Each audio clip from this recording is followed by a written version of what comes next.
Do you have to allow a pet in your rental property? The short answer is no, but there's so much more to it. But that's why you're here asking me, Jennifer Rollins, real estate investment educator and advocate and broker at One Focus Property Management. I'm making this video to inform current and future One Focus clients how we view pets and their real estate investments and how we've come up with our policies and what options they have.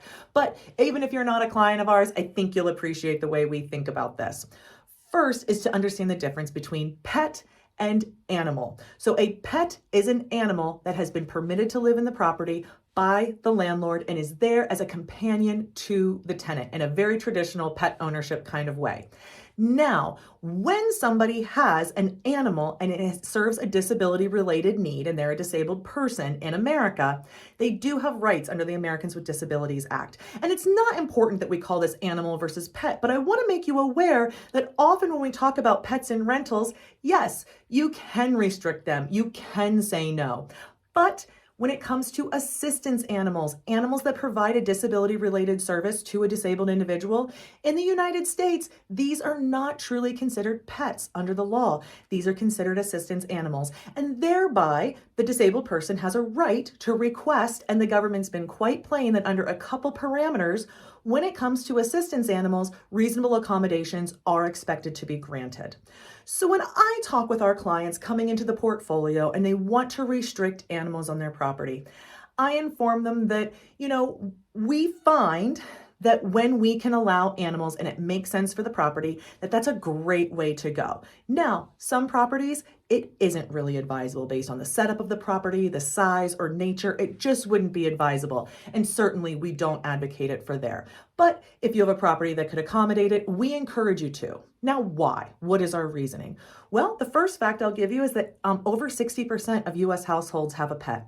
So if we're going to have a no pet policy on your rental property, it's going to severely restrict the people who could potentially make their home there. And if that's okay with you, potentially facing longer vacancy periods and lower potential rent, then that's fine. That's an exchange for that risk that you're willing to make. But for most people, I would not advise that. Why? Well, at One Focus, we found, and it's in our experience, that qualified tenants make qualified pet owners.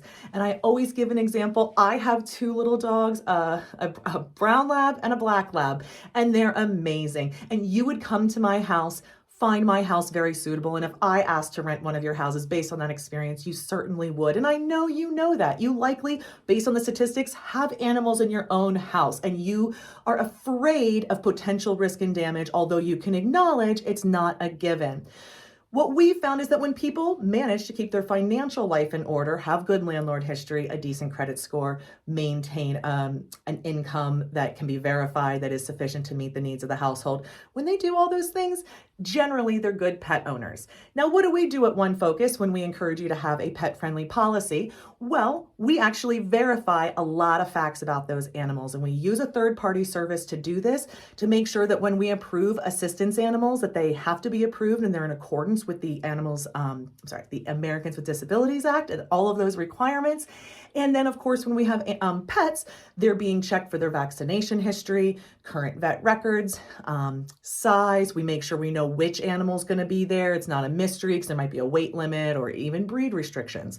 So we'll make sure and ensure that that's done properly. And I say to clients, when we do that, we're able to collect pet rent. We're able to collect a pet rent in accordance with the nature of the animal being approved. So there's an opportunity for additional income there. And we found in the market that pet owners are more than happy to pay the fees that it costs to have their blessed family members in their homes with them. I know I pay extraordinary fees whenever I travel with my pets in vacation rentals. Basically, whatever they ask for, we will pay.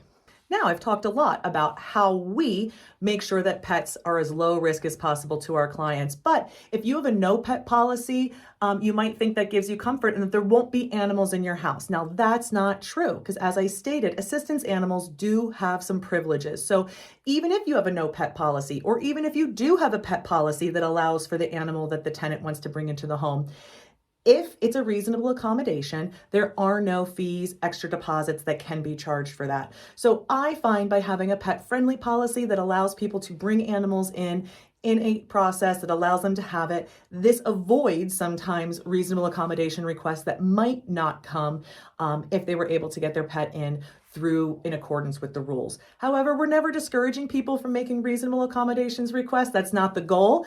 I've just found that when you have a no pet policy or an overly restrictive one, there's a higher likelihood that you'll receive a request like this because it is becoming very popular that people understand their rights and how to achieve these sorts of exceptions that they want.